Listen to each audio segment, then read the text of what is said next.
Bonjour à tous, bienvenue sur ma chaîne, bienvenue aux nouveaux abonnés. Je remercie les abonnés pour votre fidélité.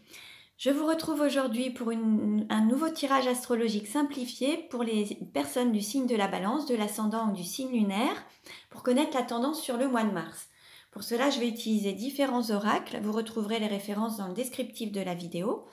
Je vous invite également à aller consulter les autres vidéos pour avoir des compléments d'informations concernant vos ascendants et signes lunaires. Il s'agit d'une guidance générale, donc ne prenez que ce qui résonne en vous. Pour une guidance personnalisée, vous pouvez me contacter. Mes coordonnées sont également dans le descriptif de la vidéo. Allez, on commence et nous allons voir donc quelle va être la tendance pour les balances sur le mois de mars. Quelle carte représente la tendance pour les balances sur le mois de mars?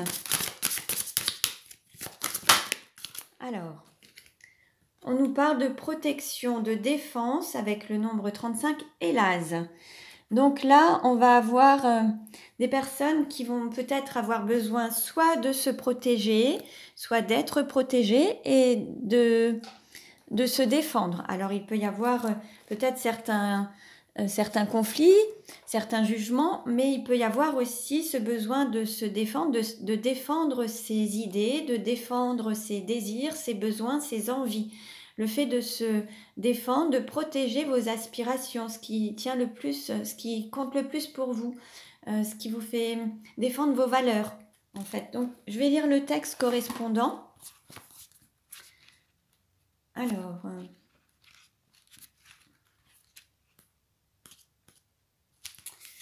Alors, hélas signifie l'élan. Elle indique le fil qui nous relie au divin, les bras qui se lèvent vers le ciel en signe de supplication. Elle indique aussi les familles d'âmes qui cheminent dans notre progression spirituelle et matérielle.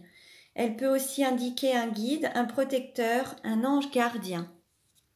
Bon, donc on va voir avec les autres cartes pour avoir des compléments d'information. Quelle tendance pour les balances sur le mois de mars? Quelle tendance pour les balances sur le mois de mars?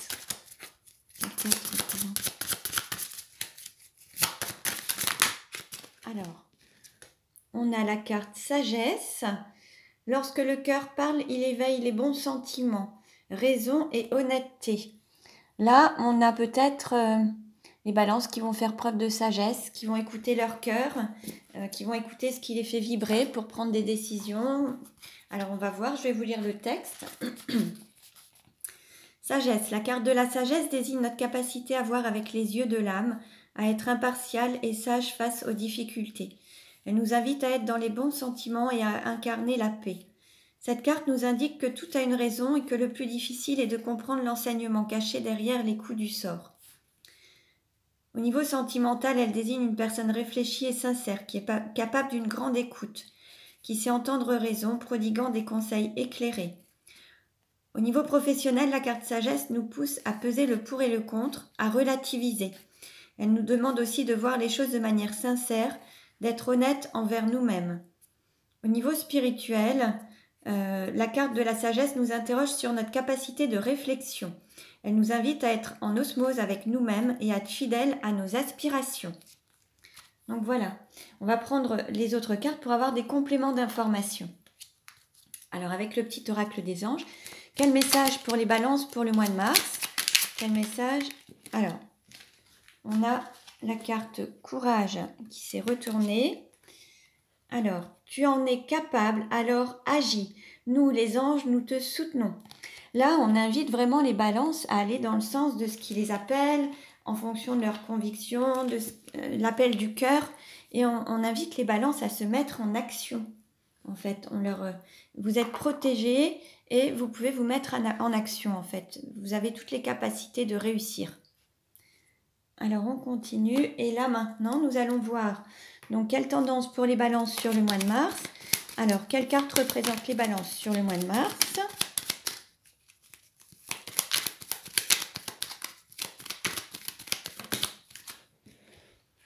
Alors, on a la carte de la beauté, séduction, magnificence et rayonnement. Là, on va dire que les balances vont représenter leur cœur. Tout ce qui émane du cœur va rayonner et les balances vont se montrer telles qu'elles sont, mais avec cette énergie du cœur et répandre autour d'elles cette énergie du cœur. Il y a vraiment cette authenticité avec le cœur, en fait, hein. Et c'est ce qui va rendre les balances très séduisantes, très attractives, puisqu'en fait, c'est vraiment cette énergie du cœur qui va rayonner. Quelle carte représente les valeurs ou l'argent, les balances? Quelle carte représente les valeurs ou l'argent, les balances? Alors, là, on a deux cartes qui se sont retournées. Il se peut qu'il y ait, par rapport à vos valeurs, là, il va falloir trouver un équilibre par rapport à une dualité, un conflit intérieur entre le mental et le cœur. Là, l'idée, c'est vraiment de mettre le mental au service du cœur et d'écouter son cœur pour qu'il n'y ait pas de désaccord dans votre intériorité, en accord avec vos plus grandes valeurs. L'idée, c'est d'aller vers ce qui vous appelle le plus et vos valeurs, ce qui vous met en joie, ce qui vous appelle. Et d'avoir confiance à la fois en vous, avoir la foi, confiance en la vie et confiance en l'amour et ce en quoi vous croyez, ces convictions du cœur en fait, hein. Alors, quelle carte représente les études, l'apprentissage? Quelle carte représente les études et l'apprentissage pour les balances? Alors là, on nous parle de sortir d'une triangulaire, d'élévation spirituelle, d'intuition, femme solitaire. Là, l'idée, c'est d'écouter son intuition, de se laisser guider avec cette intuition, cet appel du cœur, quitter peut-être une zone de confort qui n'est pas confortable ou une situation avec une forme de triangulaire ou d'énergie tierce, hein. Ça peut être aussi bien au niveau sentimental, personnel que familial et professionnel. Et ça va vous permettre de grandir, de vous élever. En écoutant cette intuition, en fait, hein. L'idée, c'est de suivre votre intuition et ça vient de l'appel du cœur, en fait, hein. Donc, c'est d'apprendre à écouter son intuition pour avancer, de faire confiance à votre intuition. Quelle carte représente la famille, le foyer, l'intériorité? Alors, on a deux cartes également. Là, on nous parle alors à la fois de renaissance, de quitter un nid, de prendre son envol par rapport justement à une triangulaire. Donc là, c'est peut-être le fait de s'éloigner d'une situation qui ne vous convient pas, qui ne vous correspond pas. Et là, c'est de peut-être voilà, se donner la possibilité de renaître et de sortir peut-être d'une situation qui ne vous convient pas, hein, pour pouvoir renaître et prendre votre envol en fait, hein. Quelle carte représente l'amour? Quelle carte représente l'amour? Là, on nous parle de rêve, de rêver de sa moitié d'âme, de se retrouver dans les rêves. Là, l'idée, c'est que pour le moment, l'amour, ça reste au stade du rêve. Et là, l'idée, c'est peut-être de le concrétiser, de le matérialiser, de concrétiser ses rêves et les manifester dans la chair, la matière. Là, l'amour, pour le moment, vous rêvez de cet amour, vous vivez votre vie à travers vos rêves, mais il faut les matérialiser et les concrétiser. Si vous rêvez d'un amour, l'idée, c'est de le matérialiser et de le concrétiser. Quelle carte représente le travail, la mission d'âme, la mission de vie? Ouf. Alors là, on a plusieurs cartes qui ont sauté. On nous parle de joie, de complicité, de paix, de pureté, de retour au calme, d'intelligence du cœur et de déclaration d'amour et de demande en mariage. Bon, là, il y a quand même de belles choses qui s'annoncent au niveau de votre mission de vie, de votre mission d'âme. Là, il y a quand même comme si vous alliez retrouver quand même une personne avec de l'engagement et vous engager en écoutant votre cœur et avoir guéri peut-être toutes ces blessures, retrouver une paix intérieure et une paix peut-être avec votre autre personne pour aller concrétiser cet amour et le matérialiser dans la chair et la matière. Donc là, il y a vraiment cette joie, cette complicité qui va se manifester et l'idée, c'est de travailler dans ce sens, peut-être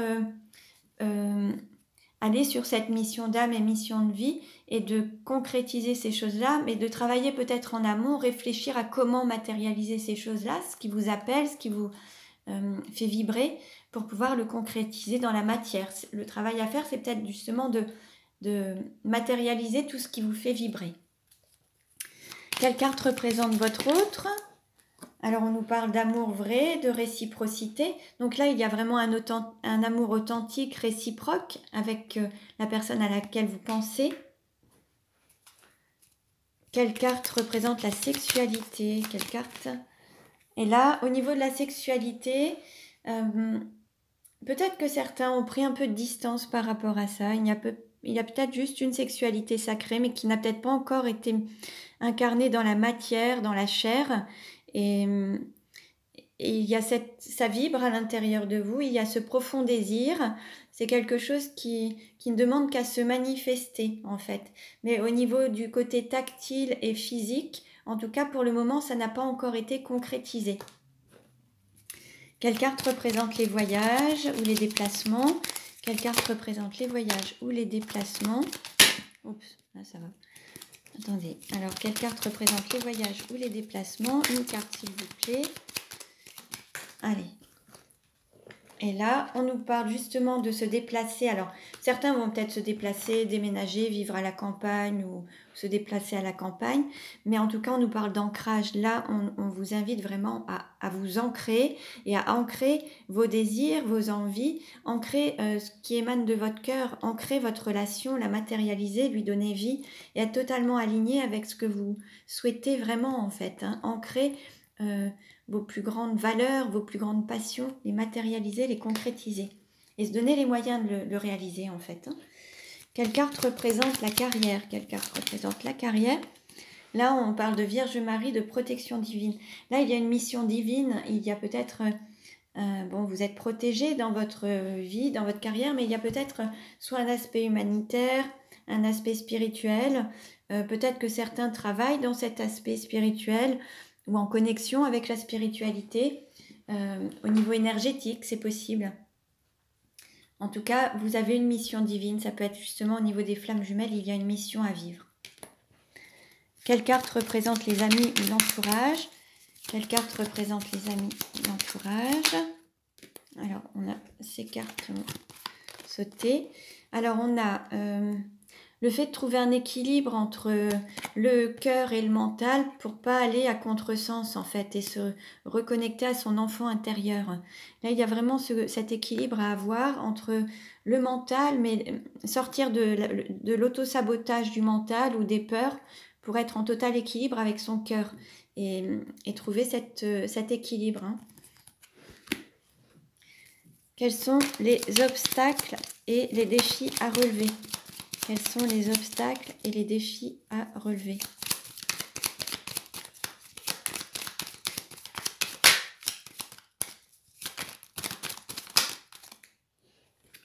Alors là, on a le début, l'incarnation et le commencement.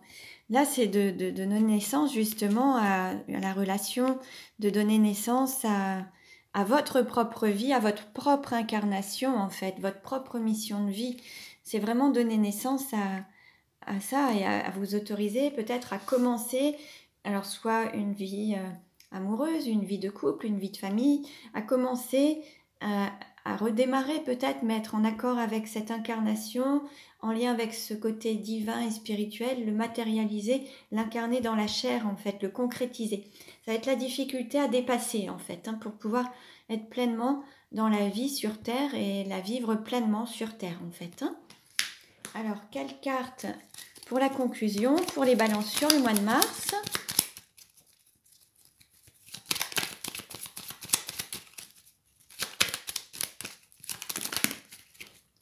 Alors, 2 cartes ont sauté. On nous parle d'accords, de promesses, d'engagement, de contrat d'âme, d'infini, chemin, la boucle est bouclée, de recommencement.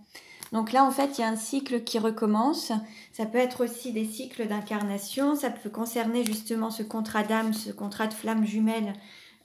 Et là, vous êtes vraiment dans la possibilité de soit boucler un cycle, de terminer un cycle d'incarnation ou d'en recommencer un et de donner vie à toute votre incarnation et à votre mission de vie en tout cas, et de signer ces engagements, ces contrats d'âme et vous engager dans cette comment dire, dans cette continuité, dans ce pourquoi vous vous êtes incarné en fait, dans votre mission de vie et votre mission d'âme.